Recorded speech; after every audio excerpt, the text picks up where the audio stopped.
Good morning everyone.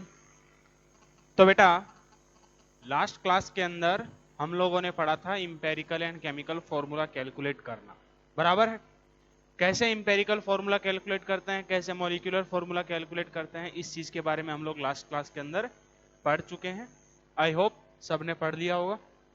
चलिए आज हम लोग बिल्कुल से एक नया एस्पेक्ट जो है वो स्टार्ट करने जा रहे हैं। लास्ट क्लास में भी मैंने बताया था। अब हम लोग बात करेंगे बिल्कुल से उसी के अंदर। अब नया मोल कंसेप्ट का ही एक नया, बिल्कुल से समझो कि यहां से फ्रेश मोल कंसेप्ट स्टार्ट हो रहा है। क्या? Problems problems based on problems based on chemical reaction या फिर इक्वेशन। जो केमिकल रिएक्शंस, जो केमिकल इक्वेशंस होती हैं, उनके ऊपर बेस्ड जो प्रॉब्लम्स हैं उनके बारे में हम लोग अब डिस्कस करेंगे। तो इसके अंदर हम डेप्थ में जाएं उससे सबसे पहले हमारे पास एक नाम आता है केमिकल। हमारे पास नाम है केमिकल रिएक्शन। क्लास 10th में हमने शायद पढ़ा है, 9th 10th में जरूर पढ़ा होगा केमिकल रिएक्शंस एंड इक्वेशंस। एक तुम्हारे पास अलग से चैप्टर था। तो सबसे पहले बात करते हैं कि केमिकल रिएक्शन होता क्या है। केमिकल रिएक्शन तुम्हारे पास बेटा वो रिएक्शन होता है जिसमें कुछ सब्सटेंसेस क्या करते हैं, आपस में एक दूसरे के साथ कंबाइन होते हैं और नए सब्सटेंसेस का फॉर्मेशन करते हैं। हाँ है ना? By by the formation of new bonds, जिसमें नए बॉन्ड बनते हैं और पुराने बॉन्ड टूटते हैं। ऐसे जो तुम्हारे पास रिएक्शन होती है उसको हम बोलते हैं केमिकल रिएक्शन। आई होप सबको याद होगा क्लास 10th का। तो केमिकल रिएक्शंस क्या होती है? रिएक्शन इन विच, थोड़ा सा एक एक दो दो वर्ड उनके बारे में लिख लेते हैं। Reaction in which some substances combine together to form new substances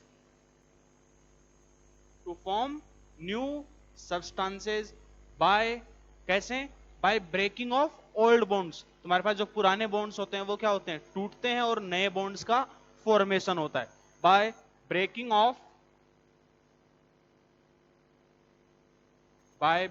of old bonds and formation of new bonds, उनको हम बोलते हैं, ऐसी रिएक्शन को हम बोलते हैं केमिकल रिएक्शन। ठीक है? तो क्या होता है, आई होप क्लियर हो गया होगा। बस एक थोड़ा सा बस याद दिलवा रहे हैं, बाकी क्लास 10th में तुम लोगों ने पढ़ा है। इसके बाद बेटा एक वर्ड आता है केमिकल इक्वेशन। केमिकल इक्वेशन क्या होता है? क्या केमिकल इक्वेशन क्या होता है?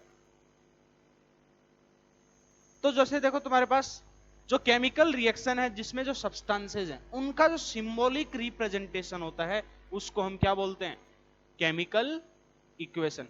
तो जो तुम्हारे पास केमिकल रिएक्शन है उसके अंदर जो सब्सटेंसेज हैं उनका जो सिंबॉलिक रिप्रेजेंटेशन है, बराबर है कि नहीं, उसको सिंबल्स के अंदर उनको उनके केमिकल फॉर्मूलाज के अंदर जब लिखते हैं तो वो जो इक्वेशन होती है उसको हम क्या बोलते हैं, केमिकल इक्वेशन। तो ये भी लिख लो, दोनों में डिफरेंस क्या है। Symbolic representation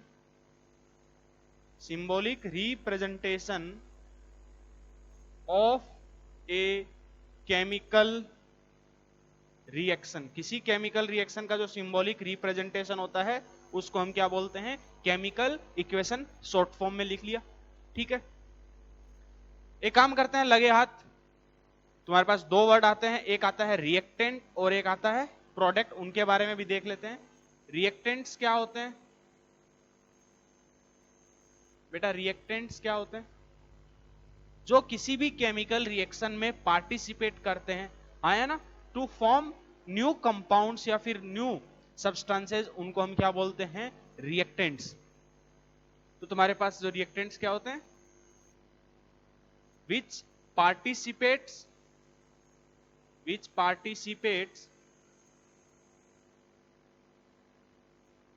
in a chemical reaction, उनको हम क्या बोलते हैं, रिएक्टेंट्स बोलते हैं। और जो रिएक्टेंट्स होते हैं वो हमेशा किस साइड में लिखे जाते हैं, लेफ्ट हैंड साइड, एलएचएस के अंदर।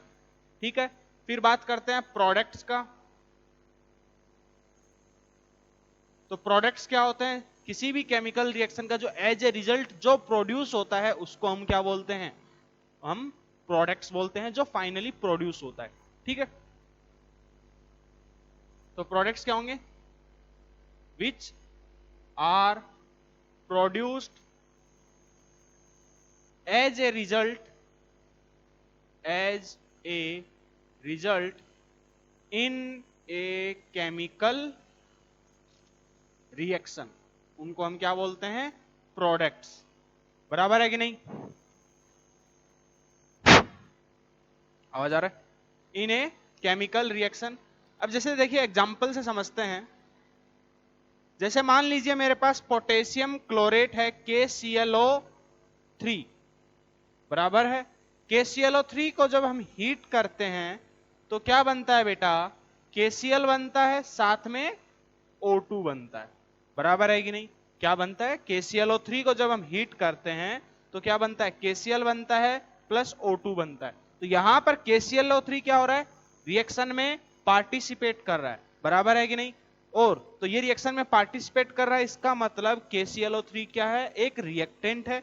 KCl और O2 क्या हो रहे हैं, उस केमिकल रिएक्शन के अंदर प्रोड्यूस हो रहे हैं।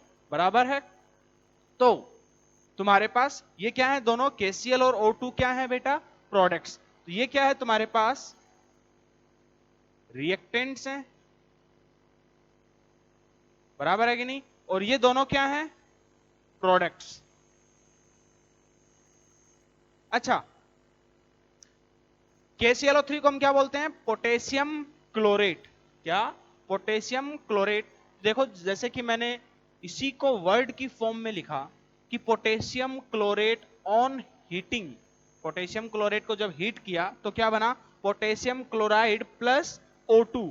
तो मैंने उसी को सिंबल्स की फॉर्म में, देखो इसको सिंबल्स की फॉर्म में लिखा है, तो ये क्या है, केमिकल इक्वेशन। ये क्या है, एक केमिकल इक्वेशन। समझ में आया कि नहीं, चलिए अब देखिए जो रिएक्टेंट्स हैं, मतलब बेसिकली कोई भी केमिकल रिएक्शन होगी वो कहां से कहां, रिएक्टेंट से प्रोडक्ट बनेंगे। बराबर है कि नहीं, एक रिएक्टेंट हो सकता है, एक प्रोडक्ट हो सकता है, एक से ज्यादा रिएक्टेंट्स भी हो सकते हैं, एक से ज्यादा प्रोडक्ट्स भी हो सकते हैं। तो उनको हम कैसे लिखते हैं, R1, मान लीजिए एक से ज्यादा अगर रिएक्टेंट्स होंगे तो R1 प्लस R2, और प्रोडक्ट अगर एक से ज्यादा बनेंगे तो P1 plus P2। P1 is product 1, P2 is product 2, R1 is reactant 1 and R2 is reactant 2। तो ये तो हमारे पास कुछ केमिकल रिएक्शन के बारे में बेसिक इंफॉर्मेशन हुआ। अब यहीं पर हमारे पास एक वर्ड आता है, देखिए ध्यान से, बैलेंस्ड एंड अनबैलेंस्ड रिएक्शन।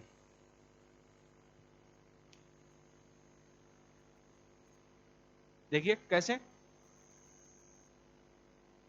उस चीज को भी यहीं पर समझ लेते हैं। देखिए मैंने वही रिएक्शन लिखा, KClO3 को जब हमने हीट किया तो क्या बना, KCl प्लस O2। बराबर है, ये कैसा रिएक्शन है, ये एक अनबैलेंस्ड रिएक्शन है। ये क्या है, एक अनबैलेंस्ड केमिकल रिएक्शन है। हाँ है ना, ठीक है। वो हमको कैसे पता चला, तुम्हारे पास जब बेटा किसी एलिमेंट के रिएक्टेंट साइड में और प्रोडक्ट साइड के अंदर अगर number of elements, number of atoms अगर सेम होते हैं तो उसको हम क्या बोलते हैं, बैलेंस्ड केमिकल रिएक्शन। और अगर नंबर ऑफ एटम्स डिफरेंट होते हैं उसको हम क्या बोलते हैं, अनबैलेंस्ड केमिकल इक्वेशन। बराबर है, तो ये कैसा केमिकल इक्वेशन है, अनबैलेंस्ड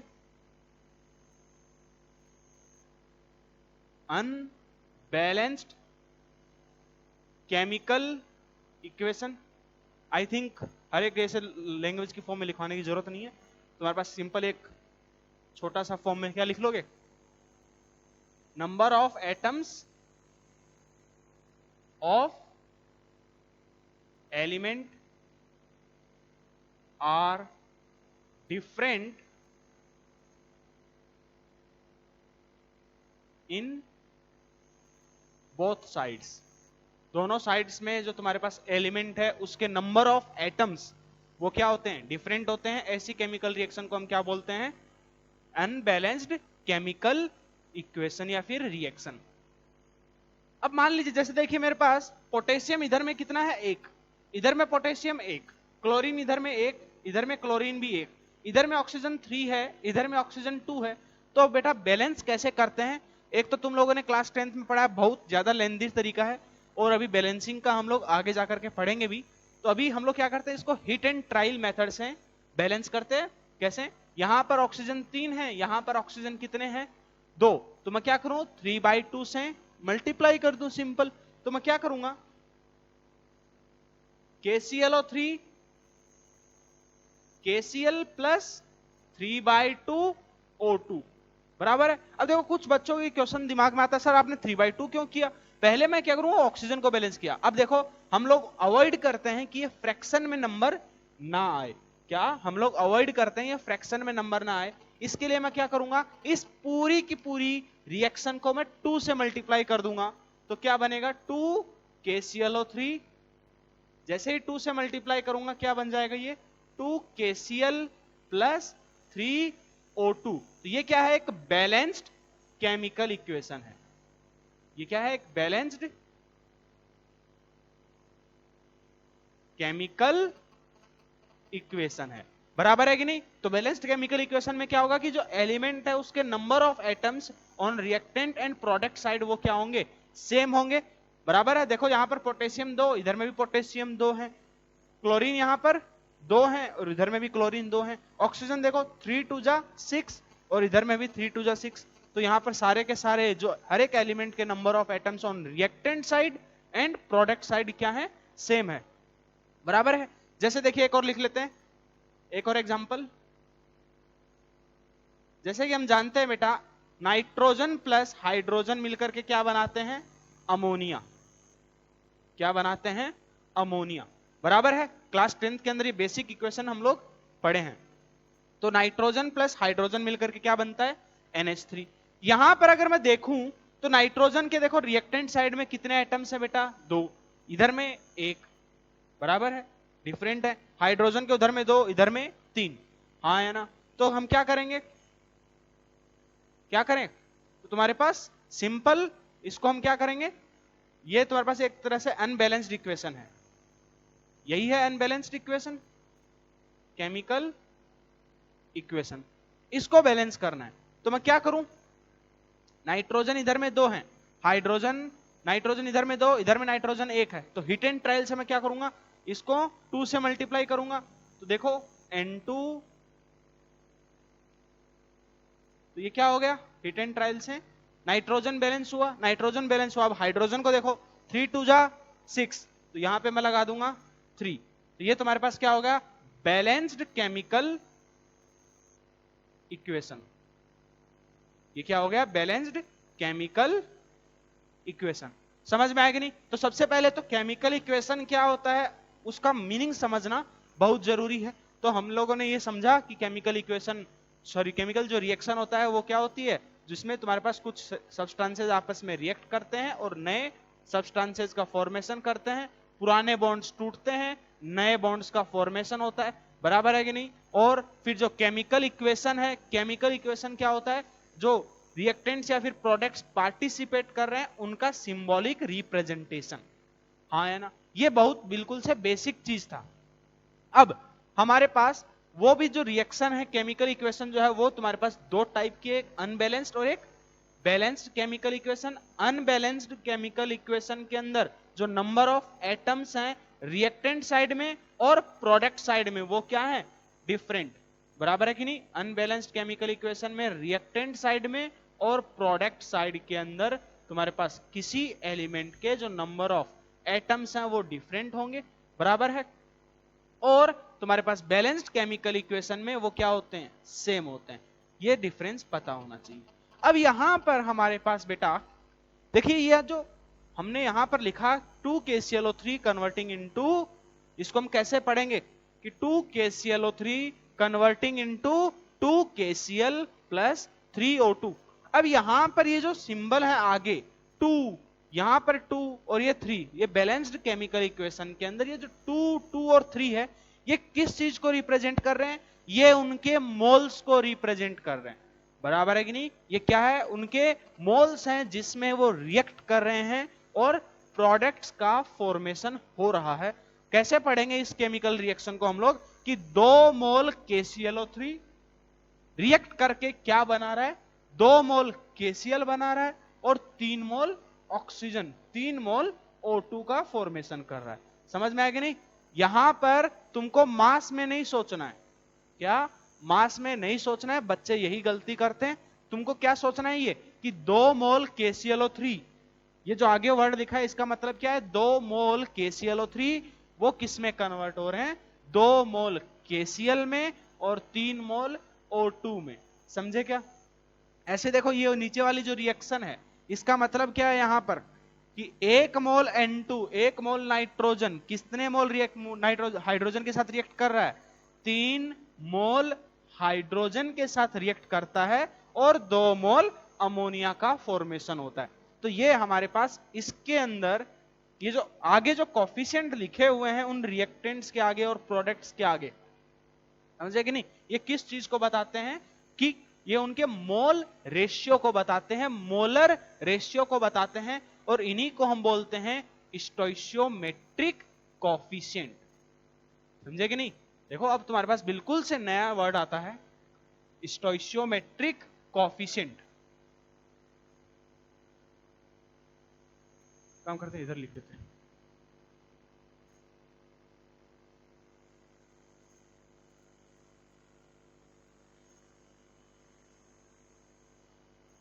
इसी को हम बोलते हैं स्टोइशियो। अब हम यहां लिखेंगे स्टोइशियोमेट्री ऑफ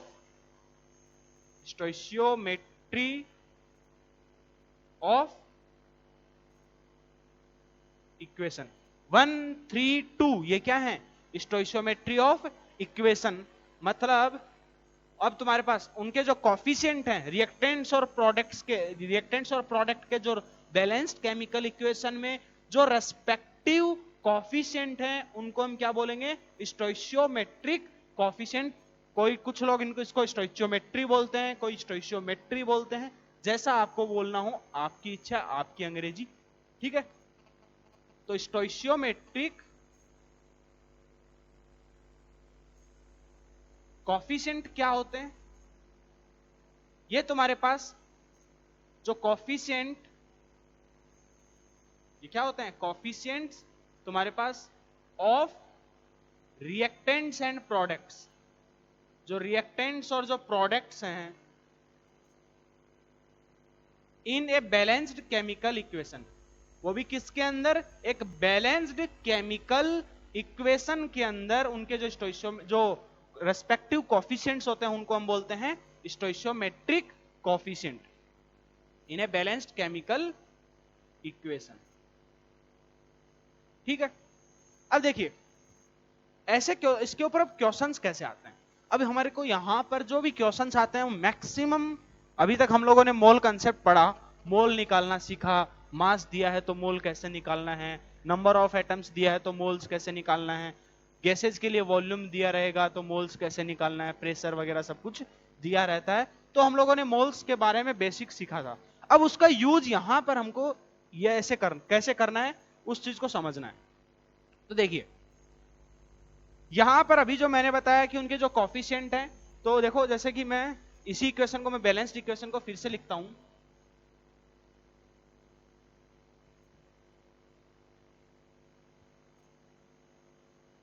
देखिए कि 2 KClO3 वो कन्वर्ट हो रहा है किसमें? 2 KCl में और 3 O2 में। ये क्या है? बैलेंस्ड केमिकल इक्वेशन है। ये जो है तुम्हारे पास 2 यहां पर क्या है? स्टोइशियोमेट्रिक कॉफिशिएंट ऑफ KClO3। यहां पर 2 क्या है? ये तुम्हारे पास स्टोइशियोमेट्रिक कॉफिशिएंट है KCl का, और ये जो 3 है ये क्या है? स्टोइशियोमेट्रिक कॉफिशिएंट है ऑक्सीजन का। तो ये सब क्या है तुम्हारे पास? ये सब क्या है? स्टोइशियोमेट्रिक या फिर स्टोइचियोमेट्रिक कोफिशिएंट। समझे कि नहीं? तो ये बिल्कुल से सबसे पहले बेसिक चीजें पता होनी चाहिए। तो यहां पर हम क्या बोलते हैं, बिल्कुल से अब जो याद करना है यूनिटरी मेथड जो मैंने बताया था, अब बिल्कुल से वैसे ही चलना है कि 2 मोल, आगे जो वर्ड लिखा है ये क्या है तुम्हारे पास, मोल। समझे कि नहीं? ये जो किस चीज को बता देखा कि किस मोलर रेशियो के अंदर रिएक्टेंट्स और प्रोडक्ट्स आपस में एक दूसरे कंबाइन हो रहे हैं। रिएक्टेंट्स अगर है तुम्हारे पास तो वो किस रेशियो में है, प्रोडक्ट्स हैं तो वो किस रेशियो के अंदर है। समझ में आएगी नहीं? तो यहां पर हम क्या बोलेंगे कि 2 मोल KClO3 वो किस में कन्वर्ट हो रहा है, 2 मोल KCl में और 3 मोल O2 में। समझे कि नहीं? क्या बोला मैंने? आगे जो वर्ड लिखा है इसका मतलब क्या है कि 2 मोल KClO3 किस में कन्वर्ट हो रहा है, 2 मोल KCl में और 3 मोल O2 के अंदर। ये सबसे पहले बेसिक चीज पता होनी चाहिए। ठीक है? अब देखिए इसके ऊपर क्वेश्चंस कैसे आते हैं। हमको बिल्कुल से यूनिटरी मेथड से चलना है। जैसे मान लीजिए सबसे पहले मैंने यही क्वेश्चन दिया कि potassium chlorate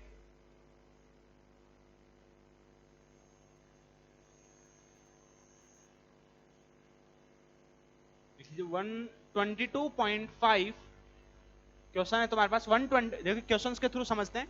122.5 gram of potassium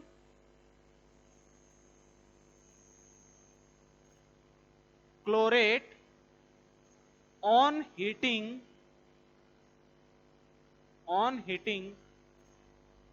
produces potassium chloride, on heating produces potassium chloride and oxygen, potassium chloride and oxygen. Calculate the volume of oxygen produced at STP। देखिए अब कैसे सॉल्व करना है क्वेश्चन को, अप्रोच कैसे करना है। सबसे पहले एक काम करते हैं, यहां पर हम केस 1 लिख लेते हैं, जिसमें यहां पर केस 1 जब ओनली सिंगल रिएक्टेंट प्रेजेंट है, ओनली यहां पर क्या है, केवल सिंगल रिएक्टेंट प्रेजेंट हो, व्हेन ओनली सिंगल रिएक्टेंट, जब केवल एक रिएक्टेंट प्रेजेंट हो, उस केस के अंदर तरीका सेम रहेगा। समझे कि नहीं? अब देखो यहां पर जो क्वेश्चन है वो क्या है, तुमको लैंग्वेज की फॉर्म में दिया है। क्वेश्चन क्या है, लैंग्वेज की फॉर्म में दिया है कि 122.5 gram potassium chlorate on heating produces potassium chloride and oxygen.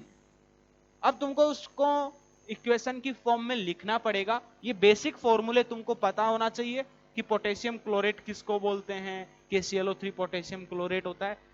Basic अगर ज्यादा देखो डेप्थ में जब अगर इंफॉर्मेशन होगा तो वो केमिकल रिएक्शन जनरली दिया जाएगा, वरना हो सकता है केमिकल रिएक्शन आपको या फिर केमिकल जो इक्वेशन है वो ना दिया जाए। तो उसके लिए क्या करना है, केमिकल इक्वेशन अपने से बनाना है। तो यहां पर क्या बोल रहा है कि पोटेशियम क्लोरेट मतलब यही तुम्हारे पास KClO3, उसको हमने हीट किया मतलब ऊपर में जो साइन होता है डेल्टा का, वो क्या होता है, हीट को बताता है, है ना। Produces potassium chloride, potassium chloride का फॉर्मूला बेटा KCl और ऑक्सीजन क्या, O2। समझे कि नहीं? बैलेंस करोगे ये तो तुम्हारे पास बैलेंस्ड इक्वेशन, हम लोग ये लो तुम्हारे पास बैलेंस्ड इक्वेशन है, बराबर है कि नहीं? तो याद, अब क्वेश्चन में क्या दिया है, 122.5 ग्राम, तो यहां पर इसका मास दिया है, क्या दिया है, इसका मास दिया है 122.5 ग्राम। मास दिया हो, वॉल्यूम दिया हो, नंबर ऑफ एटम्स दिए हो, सबसे पहले क्या करना है, मोल्स को कैलकुलेट करना है। तो सबसे पहले हम लोग क्या करेंगे, इसके मोल्स निकालेंगे, मोल्स ऑफ KClO3। इनिशियली कितने मोल्स KClO3 लिया, उसके लिए हमको क्या करना पड़ेगा, इसका मोलर मास भी निकालना पड़ेगा। अच्छा एक काम करते हैं, KClO3 का मोलर मास निकालते हैं। Molar mass of KClO3। वो कितना होगा बेटा? पोटेशियम, अब देखो बच्चे कुछ यहां पर क्या करते हैं, 2 लिखा है तो तुम्हारे पास इसको 2 से भी मल्टीप्लाई कर देते हैं। मोलर मास का मतलब क्या था? 1 मोल का। तो यहां पर KClO3 का सिंपल मोलर मास निकालना है, ठीक है? तो 1 into 39 plus 1 into 35.5 plus 16 into 3, 3 है तुम्हारे पास। तो ये कितना हो जाएगा बेटा? 39 प्लस 35.5 और 48 बराबर है। तो ये तुम्हारे पास कितना आ जाएगा बेटा? 0.5, 9, 8, 8, 16, 17, 17 और 5, 17, 5, 22, फिर 2, 3, 2, 3, 3, 6, 4, 10, 2, 12। तो 122.5 क्या आया? KClO3 का मोलर मास आया। एक काम करते हैं, यहां पर मैं क्वेश्चन में डेटा चेंज कर देता हूं। ये है तुम्हारे पास 367.5, या फिर ज्यादा, एक काम करते हैं 122.5 ही लेकर के चलो, पहला क्वेश्चन है, ठीक है? तो सबसे पहले मैंने क्या किया, उधर में मोलर मास कैलकुलेट कर लिया। मोलर मास आया कितना? 122.5। इसको मैंने अलग से कैलकुलेट कर लिया। अगर याद रहे तो अच्छी बात है, वरना कैलकुलेट करना हम लोग ऑलरेडी सीख चुके हैं पहले के लेक्चर्स में। तो क्या करना है, मास दिया हुआ है, मोल्स निकालेंगे। मोल्स कैसे निकालेंगे? 122.5 अपॉन इसका मोलर मास 122.5। मोल्स कितने आ गए? 1। किसके मोल्स आए? ये आए बेटा KClO3 के मोल्स, ठीक है?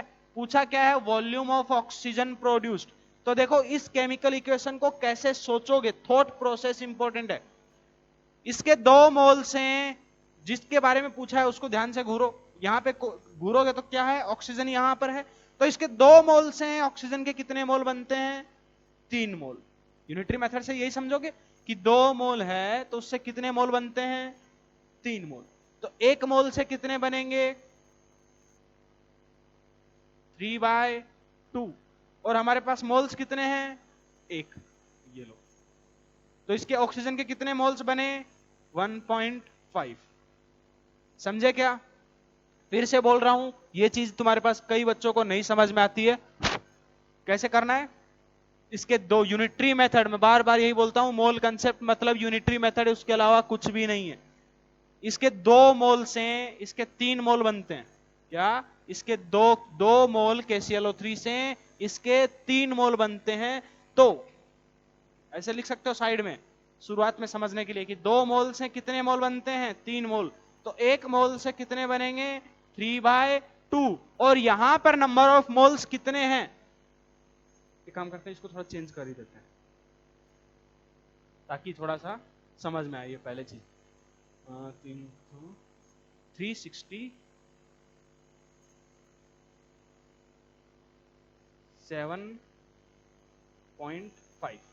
367.5 ग्राम लिया। तो एक काम करो, यहां पर भी नंबर ऑफ मोल्स चेंज हो गए। 367.5 अपॉन 122.5 से, तो ये तुम्हारे पास नंबर ऑफ मोल्स आ गए 3। तो अब कैसे सोचोगे कि तुम्हारे पास 2 मोल से कितने मोल्स बनते हैं? 2 मोल KClO3 से ऑक्सीजन के कितने मोल्स? 3 मोल। तो 2 मोल से अगर 3 मोल बनते हैं ऑक्सीजन के, तो 1 मोल से कितने बनेगा? 3/2। मेरे पास KClO3 के मोल्स कितने हैं? 3 मोल्स। तो 3 मोल से ऑक्सीजन के कितने मोल्स बनेंगे? 3/2 इंटू 3। तो ये लो 3। तो यहां से मेरे पास क्या आ गया? Number of moles. Number of moles कितने आ गए बेटा? 9/2 मोल्स। किसके? ऑक्सीजन के। जिसके हैं उसके नीचे लिखना है, समझे कि नहीं? बस एक एक स्टेप के अंदर तुम्हारे पास क्वेश्चंस खत्म हो जाएंगे। अब लेकिन क्वेश्चन में पूछा क्या है? क्वेश्चन में पूछा है वॉल्यूम ऑफ ऑक्सीजन। मेरे पास STP पे, और नंबर ऑफ मोल्स कितने हैं? 9/2। नंबर ऑफ मोल्स कितने हैं? 9/2। तो बेटा याद करो, तुम्हारे पास मैंने बताया था कि कोई भी गैस हो, उसका STP पे 1 मोल का वॉल्यूम कितना होता है? 22.4 लीटर। बराबर है कि नहीं? मोल्स कितने हैं मेरे पास? 9/2।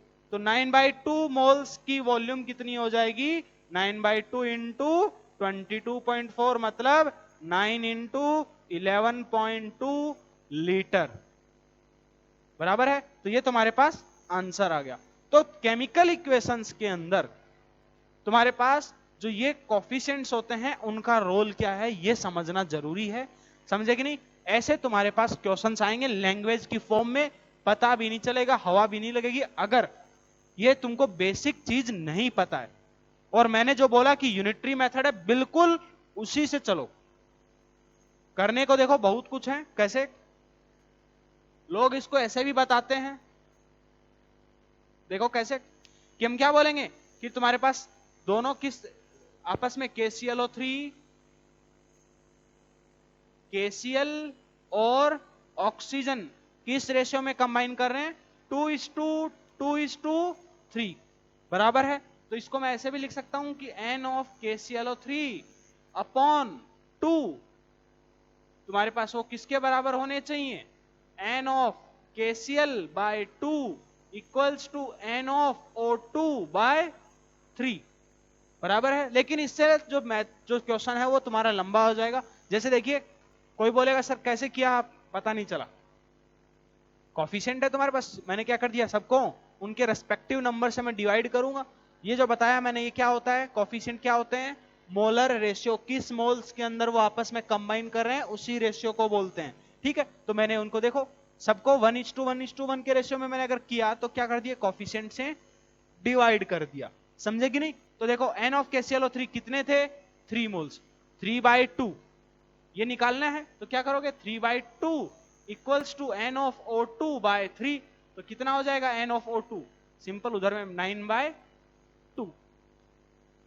चाहो तो ऐसे भी कर लो, कोई दिक्कत नहीं है, लेकिन मैं इस मेथड को मैं नहीं मानता, इससे करना चाहिए।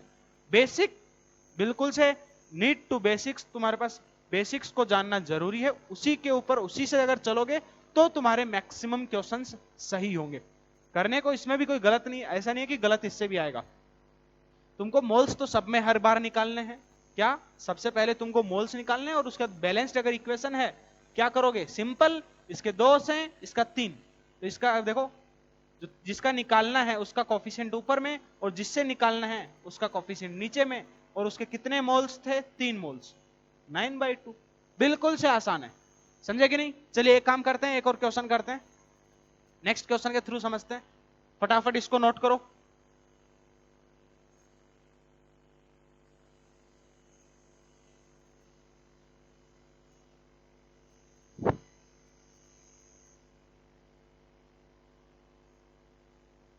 नोट कर लिया, चलिए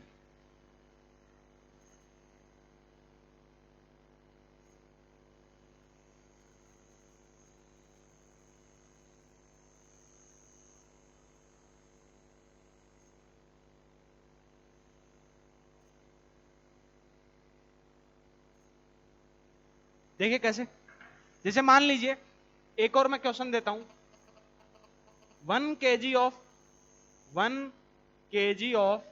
calcium carbonate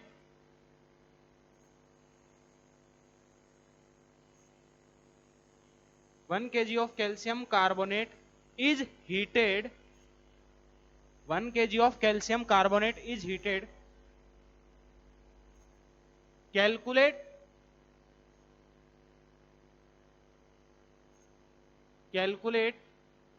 the mass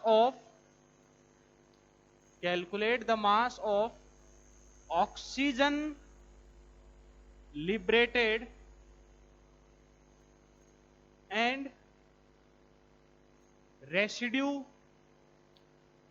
formed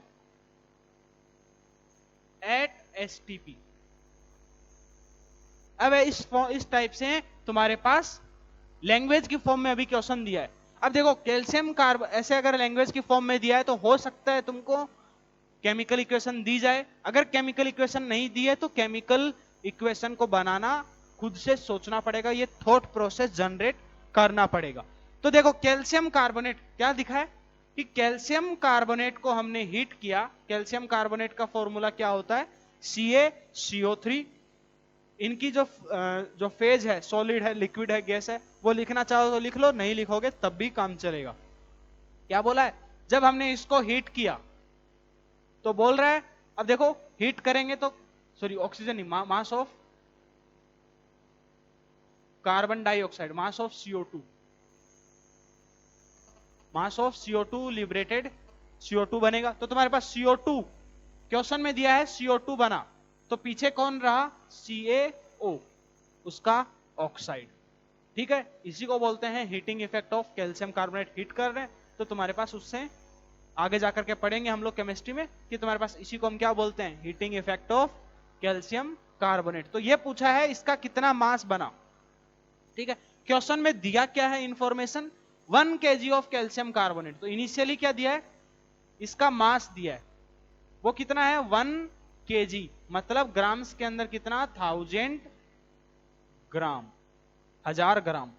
समझे कि नहीं। तो कोई बोलेगा सर इसका 1 ग्राम से इसका 1 ग्राम बन रहा है। सबसे पहले रिएक्शन बैलेंस्ड है क्या, रिएक्शन बैलेंस्ड है, रिएक्शन क्या है, बैलेंस्ड है। कोई बोलेगा सर इसके 1 ग्राम से इसका 1 ग्राम बना, इसका 1000 ग्राम है, इसका 1000 ग्राम बन जाएगा। इस थॉट प्रोसेस से जाओगे पूरा गलत है। समझे कि नहीं। तो किससे जाना है, मोल्स के कंसेप्ट से जाना है कि भाई इसका 1 मोल से इसका 1 मोल बनता है और इसका भी 1 मोल बनता है। समझे कि नहीं। और CO2 क्या होता है, गैस होता है। और जो पीछे बचा वो कौन है, रेसिड्यू। यहाँ पे जो रेसिड्यू बोला है मतलब जो पीछे बचा है सॉलिड फॉर्म में। समझे कि नहीं। CO2 क्या है, तुम्हारे पास गैस है, वो लिबरेट हो गया। समझे कि नहीं। जो सॉलिड फॉर्म में बच गया लास्ट में वो क्या है तुम्हारे पास, रेसिड्यू। ठीक है, अब देखिए 1000 ग्राम दिया है तो हमको क्या करना पड़ेगा, सबसे पहले मोल्स निकालने पड़ेंगे। कुछ भी दिया हो मोल्स निकालने हैं। तो सबसे पहले मोल्स निकालेंगे। मोल्स किसके, CaCO3 के। तो सबसे पहले उसके लिए मेरे को क्या चाहिए, मास तो पता है लेकिन मोलर मास चाहिए। मोलर मास CaCO3 का कितना होता है, पहले भी कई बार कैलकुलेट कर चुके हैं। इसका जो मोलर मास होगा वो कितना होता है, 100 ग्राम। मैं नहीं कैलकुलेट कर रहा, 40 + 12 + 48 कितना आएगा, सारा ऐड करोगे तो आएगा 100 ग्राम। तो यहां से मेरे पास मोल्स कितने आएंगे बेटा, 1000/100 मतलब 10 मोल्स बराबर है। क्या पूछा है, पूछा है सबसे पहले मास ऑफ CO2 लिबरेटेड। तो यहां से क्या समझोगे, देखना ध्यान से, 1 मोल CaCO3 से क्या बनता है, 1 मोल CO2। क्या ऐसे समझोगे कि 1 मोल, साइड में ऐसे लिख सकते हो कि शुरुआत में 1 मोल से, 1 मोल CaCO3 से क्या बनता है, 1 मोल CO2 बनता है। ऐसे लिखोगे। तो मोल्स मेरे पास हैं कितने CaCO3 के, 10 मोल्स। तो 10 मोल CaCO3 से कितने मोल CO2 बनेगा, 10 मोल CO2 बनेगा। मतलब यहां पर मेरे पास CO2 के मोल्स कितने आ गए, 10। इसके कितने मोल्स बनेंगे, 10 मोल्स। कोई पूछे कैल्शियम ऑक्साइड जो रेसिड्यू है उसका कितना मोल बना, इसका भी कोफिशिएंट कितना है, यहां पर मोलर स्टोइचियोमेट्रिक कोफिशिएंट क्या है, 1। यहां पर भी स्टोइचियोमेट्रिक कोफिशिएंट क्या है, 1। इसके 1 मोल से इसका कितना मोल बनेगा, 1 मोल। तो हमारे पास इसके मोल्स, कैल्शियम कार्बोनेट के मोल्स कितने हैं, 10 मोल। तो CaO के कितने मोल्स बनेंगे, इसके भी 10 मोल बनेंगे। बराबर है, आसान है। देखिए अब क्वेश्चन में लेकिन इसका क्या पूछा है, मास पूछा है।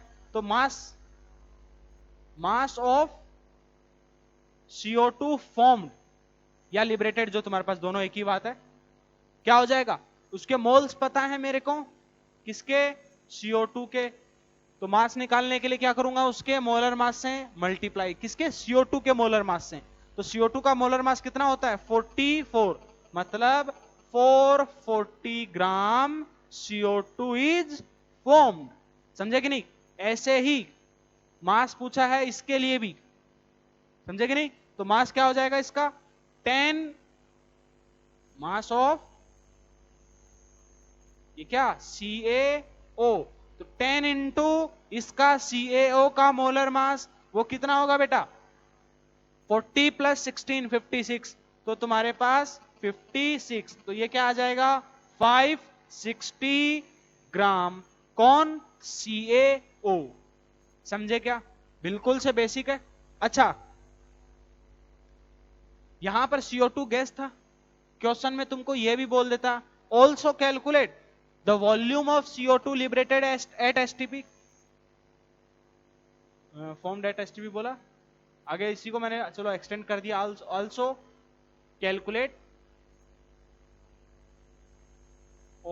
Calculate volume of CO2 at STP।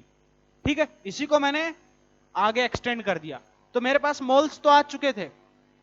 Moles कितने बने CO2 के? 10 मोल। बराबर है, कितने मोल CO2 के बन रहे हैं? 10 मोल। तो वॉल्यूम कितना हो जाएगा STP पे? एक मोल का वॉल्यूम STP पे वो कितना है? 22.4। मोल्स कितने हैं? 10। तो 10 इंटू 22.4 तो 224 लीटर क्या बना? CO2।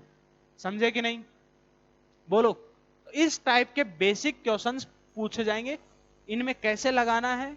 अभी देखो, अभी हम लोग पढ़ रहे हैं सिंगल रिएक्टेंट के लिए। देखो ध्यान से, सब में अभी तक मैंने जो भी दिया रिएक्टेंट्स क्या थे? एक ही टाइप का रिएक्टेंट था। फटाफट इसको नोट करो। एक काम करते हैं, एक और क्वेश्चन करते हैं।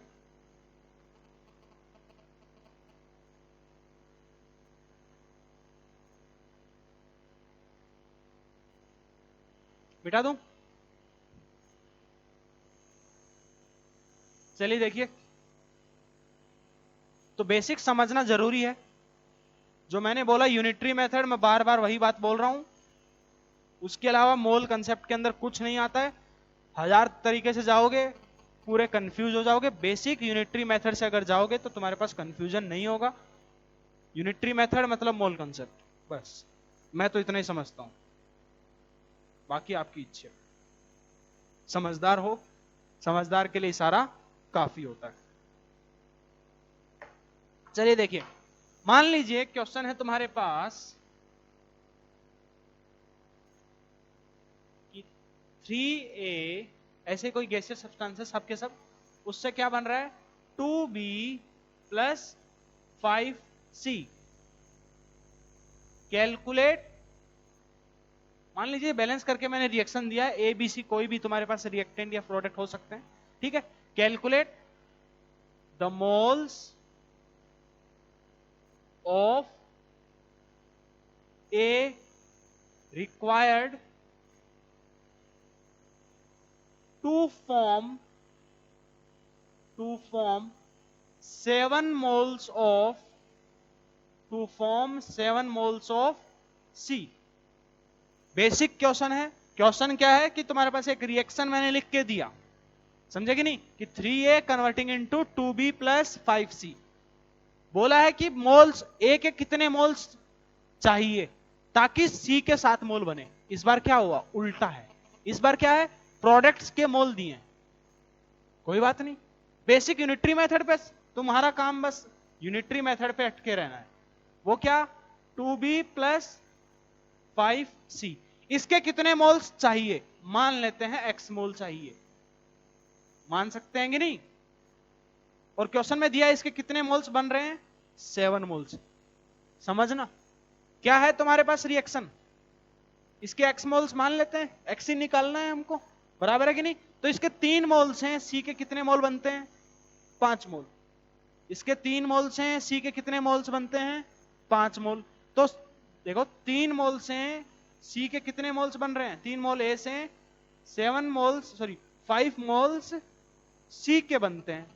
तो 1 मोल A से 1 मोल A से C के कितने मोल्स बनेंगे बेटा? 5/3 मोल C बनेंगे।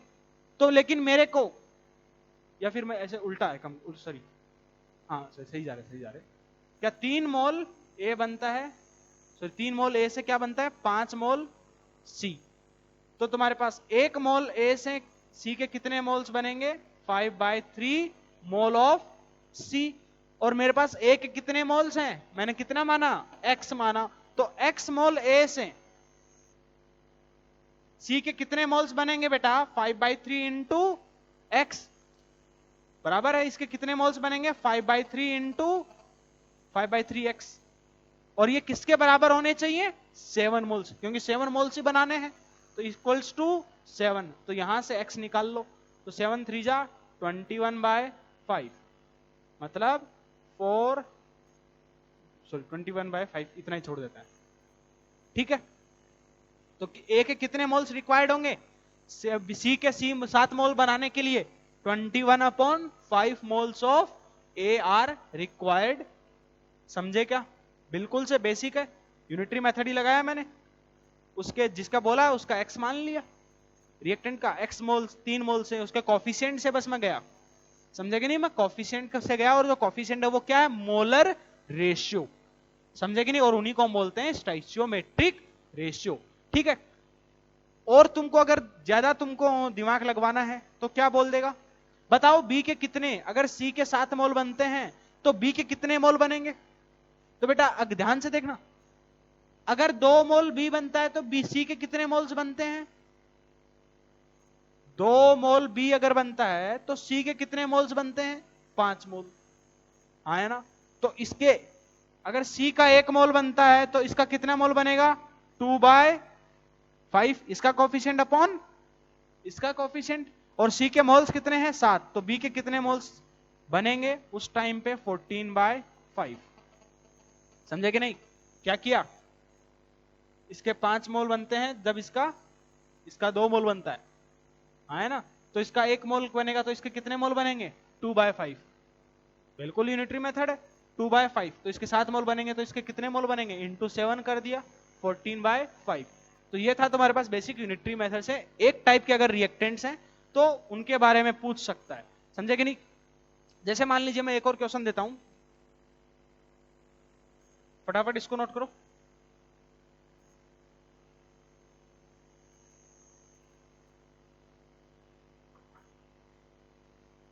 नेक्स्ट क्वेश्चन है,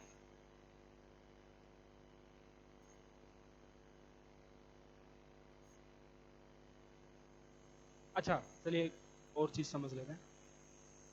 जैसे मान लीजिए तुम्हारे पास ऐसे आ गया कि कार्बन ऑन बर्निंग, सबसे पहले तो बर्निंग का मतलब क्या है? ऑक्सीजन के साथ रिएक्शन करना। तो कार्बन, जैसे कि तुम्हारे पास यही लैंग्वेज की फॉर्म में लिख दूं मैं कि carbon on burning produces CO2। ठीक है? तो ये बर्निंग मतलब कभी भी O2 लिखा रहेगा। समझ में आएगा नहीं? जैसे मान लीजिए मैग्नीशियम है, मैग्नीशियम क्वेश्चन लिखा रहे लैंग्वेज की फॉर्म में, जो क्वेश्चन में लैंग्वेज है वो ऐसे लिखा रहे। देखो सारी की सारी बार बार उतनी में लैंग्वेज मैं भी नहीं लिख सकता, क्योंकि अब 10th की तरह बिल्कुल से ऐसे एक एक लाइन लिखना वो पॉसिबल नहीं है। ठीक है? तो ये चीज समझने की कोशिश करना, ज्यादा से ज्यादा अपने माइंड में बैठाने की कोशिश करना, इंस्टेड ऑफ कॉपी में लिखने के। कॉपी में ज्यादा लिखने के बजाय अब माइंड में चीजों को रखने की कोशिश करो। जैसे देखो क्वेश्चन को दे दिया जाए कि magnesium on burning, on burning मतलब ऑक्सीजन O2 के साथ रिएक्शन, तो उनका क्या बनाओगे? ऑक्साइड, मतलब ऑक्सीजन के साथ उसका कंपाउंड। तो मैग्नीशियम का कंपाउंड क्या बनाओगे? MgO।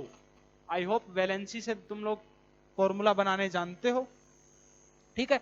तो फॉर्मूला बना दिया मैंने MgO। अच्छा इसको बैलेंस करो,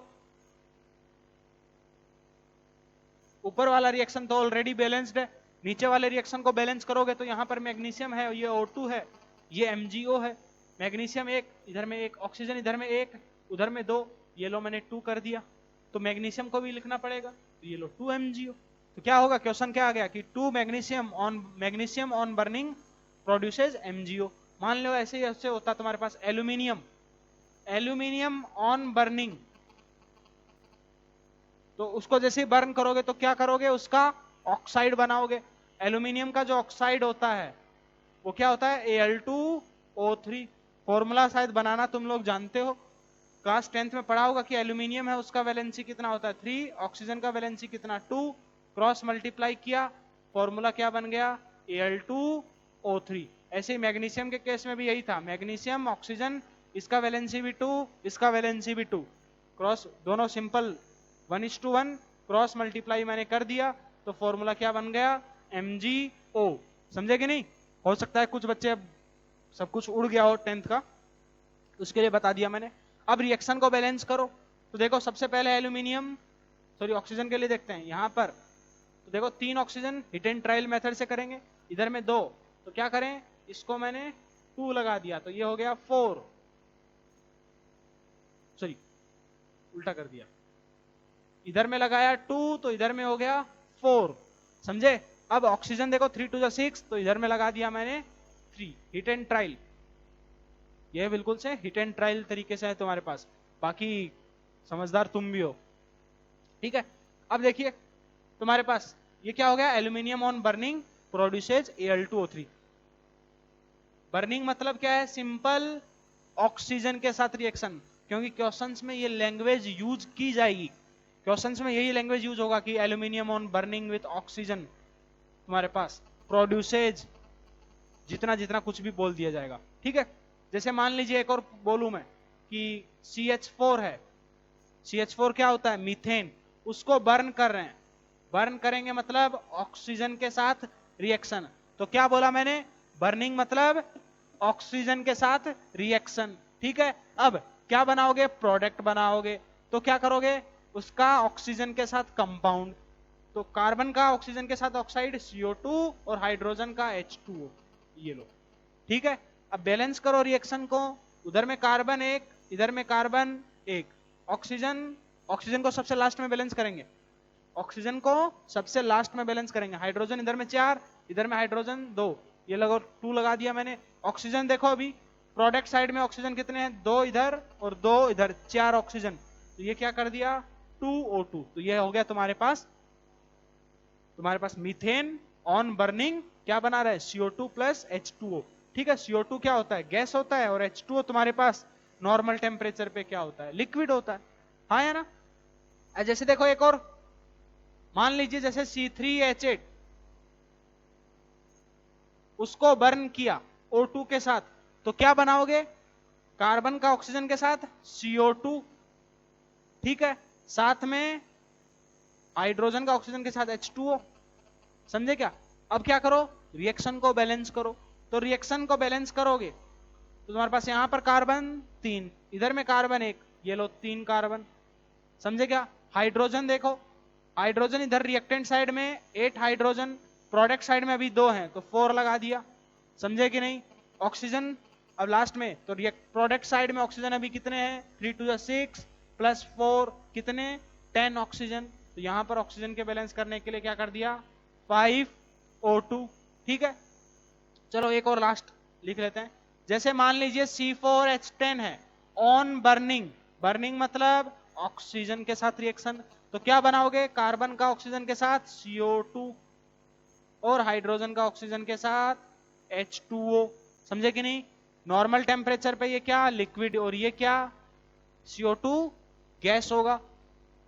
कार्बन सबसे पहले बैलेंस करो, रिएक्टेंट साइड में कार्बन कितने 4, प्रोडक्ट साइड में बैलेंस करने के लिए मैंने आगे लगा दिया 4, क्या कर दिया 4 CO2। हाइड्रोजन को देखो, रिएक्टेंट साइड में कितने 10, इधर में 2, तो ये 5 H2O बराबर है। अब ऑक्सीजन को, प्रोडक्ट साइड में ऑक्सीजन कितने 4 to the 8 प्लस 5, 8 और 5 कितना, 8 और 5 13, तो इसको क्या लिख दोगे सिंपल 13/2, समझे कि नहीं। देखो मैंने इसको सिंपल 13/2 लिखा, 2 से पूरे मल्टीप्लाई भी कर सकते हो, तो रिएक्शन बैलेंस्ड ही रहेगा, उस पर कोई फर्क नहीं पड़ेगा, ठीक है। तो इस टाइप के क्वेश्चन है, जैसे मान लीजिए अब यही तुम्हारे पास मैं लैंग्वेज की फॉर्म में देता,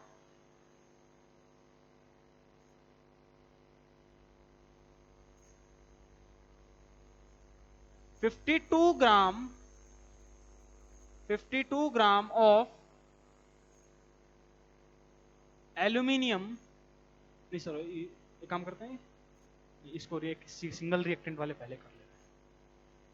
जैसे मान लीजिए एक और क्वेश्चन है, एक काम करते हैं, ये होमवर्क के लिए लो, ये होमवर्क है तुम्हारा, Ag2CO3 है, उसको जब हीट किया तो क्या बना, Ag बना, CO2 बना और O2 बना। मैं रिएक्शन को बैलेंस करके नहीं दे रहा, समझे कि नहीं तुम्हारे पास। और इसका मैंने बोला है 55.2 ग्राम, क्वेश्चन में लिख दिया मैंने, चलो लैंग्वेज फॉर्म में 55.2 ग्राम Ag2CO3 is heated, calculate the mass of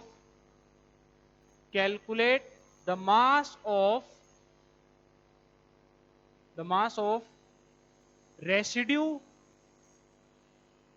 and total